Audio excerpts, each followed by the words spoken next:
Hello, my name is Ernst C10. First of all, I'd like to thank you. So I'm to just take this time to introduce myself. So I'm 49 years old. I'm originally from Miami, Florida. I'm married. I am of Haitian descent. I grew up in the not so good parts of Miami, Florida. So there was a lot of challenges when I was growing up to stay out of trouble. But the one thing that kept me grounded and kept me going and kept me in the right track was, my mother and my sisters. I wasn't afraid of getting out there, maybe get into trouble or selling drugs, get into all type of crazy things. But the thing that did stop me from doing those things was the idea that my mother and my sister. So that was one of the catalysts, I guess, that helped me to stay out of trouble, because it was prevalent all around me. And I could have easily gotten into some trouble early on and go to jail and probably been on a different path. Also, I immersed myself in sports early on, so that kept me going, that kept all my time. So I was really busy, so I didn't have much time to get out on these streets and have those free times in order for me to get into trouble. Sports, again, also was one of my saving graces. At the beginning of my ninth grade year, we moved out of Miami and moved about 20 minutes north to Fort Lauderdale, Florida. Much different environment, lower crime rate, everything. So it was just a better environment for me and for my family. So again, I immersed myself in sports and did pretty well doing, and playing sports. Eventually, I went to college. After college, I guess I got me a job at this company. But while I was working at this company, I kind of topped out. And I was asking for more money, and there was no more money coming in. But then my son came along. So the urgency to make more money became even more urgent. So a friend of mine told me that the local sheriff's office was hiring. They were especially looking for young black males, college and everything. And I kind of fit the mold, he was saying. But as I said before, I grew up in Miami. Everything around me, it was negative pretty much. Didn't have a positive outlook when it comes to the police. Didn't have no mentors as police officers. Where I come from, everybody hated the police. It's just a natural fact, when I'm just being honest with you. So it's never something that came to my mind, never anything that I wanted to do, right? But the friend kept telling me, yeah, they hiring, you need more money, you're saying you want more money. I tried out for the fire department, but it was taking so long, it was such a long list. So after a year of my friends telling me this, I broke down and let me go put in an application. But I was doing it haphazardly, not really wanting to be a police officer. So you know how the story ended. Put in my application. A month later, I was hired. I was in the academy. I'm a police officer. But even before then, I spoke to my mom, my sisters, and my good friends, and I told them I really don't want to do this. It's really I never wanted. This is something I aspired to do. But they convinced me. They said, you know what? Maybe you go in there and be one of those that that make some changes. Help other people just like you come up, become police officers, and and maybe you can help. You could be a positive, role model as a police officer. Like, okay. So I became a police officer. To be a police officer, you have to be like this A-type personality.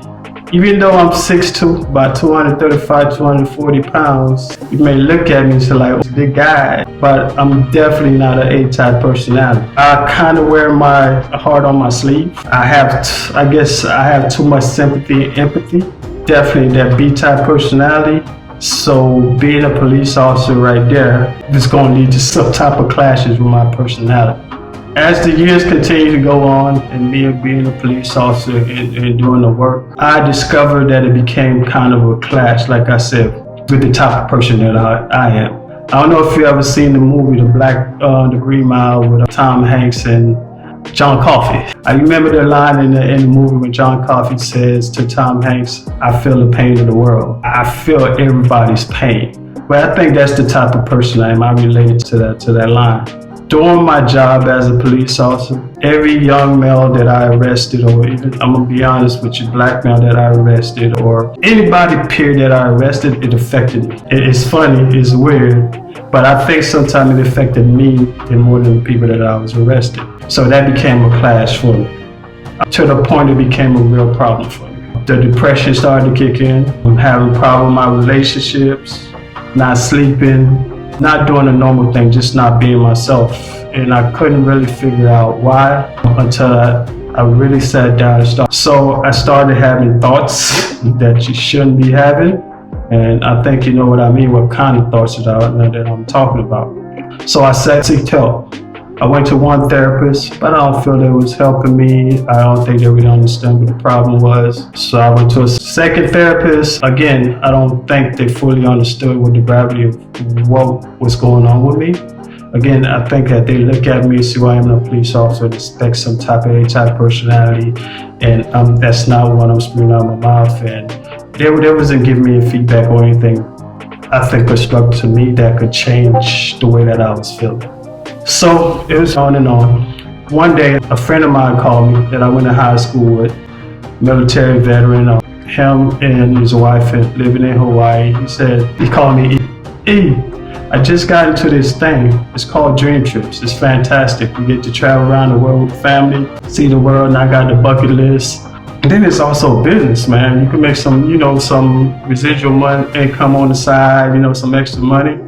But I didn't know what it was. But because it was my friend, somebody I trusted, somebody I played football with, basketball with, I joined, not knowing what it was. So going on, I'm in this Dream Trips. I have this membership. A year goes by, been paying my membership and they do nothing.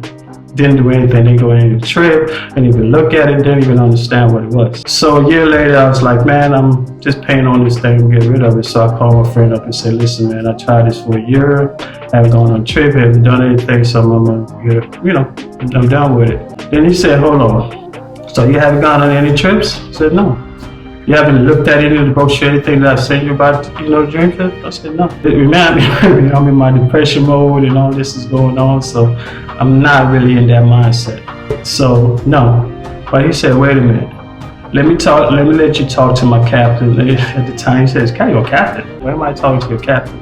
Which was a friend of his who's actually part of the Dream Trip membership and who also does the business.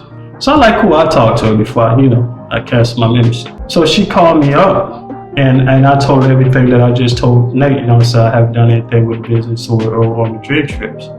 She said, wait a minute, before you decide to get out of your membership, will you allow me to mentor you, to show you a few things? I'm like, okay, sure, let go with it. I'm gonna give you a few weeks, let you mentor me. I don't know what you're gonna mentor me about, but I'll try. Surprisingly, that was my saving grace. I could tell you now, Dream Trips, my friend, and being introduced to Leslie completely changed my life. Changed the way that I looked at the world, changed the way that I looked at myself. It actually empowered me in order to be able to do the things that I knew I should be doing, but wasn't doing. What she did was introduce me to she gave me 10 different books to read. The first book was The Secret by Rhonda Burns. Then she gave me another book, which was Think and Grow Rich. Then she gave me Rich Dad Poor Dad, Albert Kiyosaki. Then The Science of Getting Rich by Wallace D. Whittle. I'm not a big reader, but once I started to read those books, she said she reads about 10 pages a night, I found myself gravitated towards them. So I continued to read, and everything that I was reading in those books resonated to me. Now the other, like I said, it was 10 books, but those specific 4 books resonated to me. Yeah, especially The Secret. So what really she did was really empowered me to understand the emotions that I was feeling. So instead of me going through my life by default, she actually showed me how to manage my own life, my emotions, my feelings, in order to set goals and to work towards those goals. So that's what I'm saying, she was my saving grace. So this was probably 7 to 8 years ago. So after I started reading the books, created a journal, I started setting some goals. I gave myself a 5-year plan, where I wanted to be, what I wanted to be doing. And so I followed the teaching that was in those books. The Secret, Think and Grow Rich, The Science of Getting Rich. So those gave me the foundation to do what I need to do to get where I needed to get. So needless to say, like I said, about 7 to 8 years ago, 8 years from where I started, it started to empower myself and set those goals. I've gotten married, have a wonderful relationship with a beautiful, very beautiful wife, very smart wife, attorney. Of course, I married up. A very special woman, and she married me. Got lucky. My goal is to have a new home. As of May of 2021, we moved into our own home. This is where I'm at now doing this video.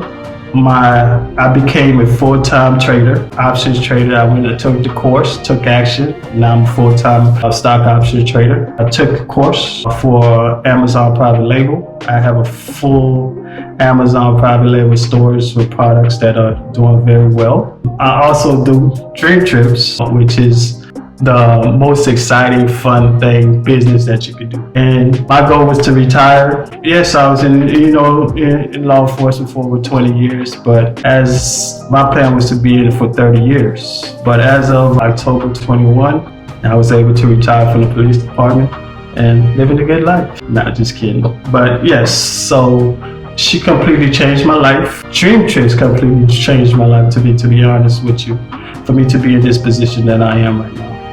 So my goal is to, when somebody joined the independent business with me, my goal is to give you some one-on-one mentorship so you could grow your business, so you can build your business, so you can have fun and enjoy yourself. As of this moment, I've been to maybe over 8 or 9 dream trips. I've been to Hawaii twice, Vegas, Phoenix, Arizona, New York, Chicago, Dallas, many other places, but I wouldn't have been able to go on this trip if it wasn't for dream trips. I absolutely love it. I thank you for taking this time to watching this video. I hope to give you some insight of who I am.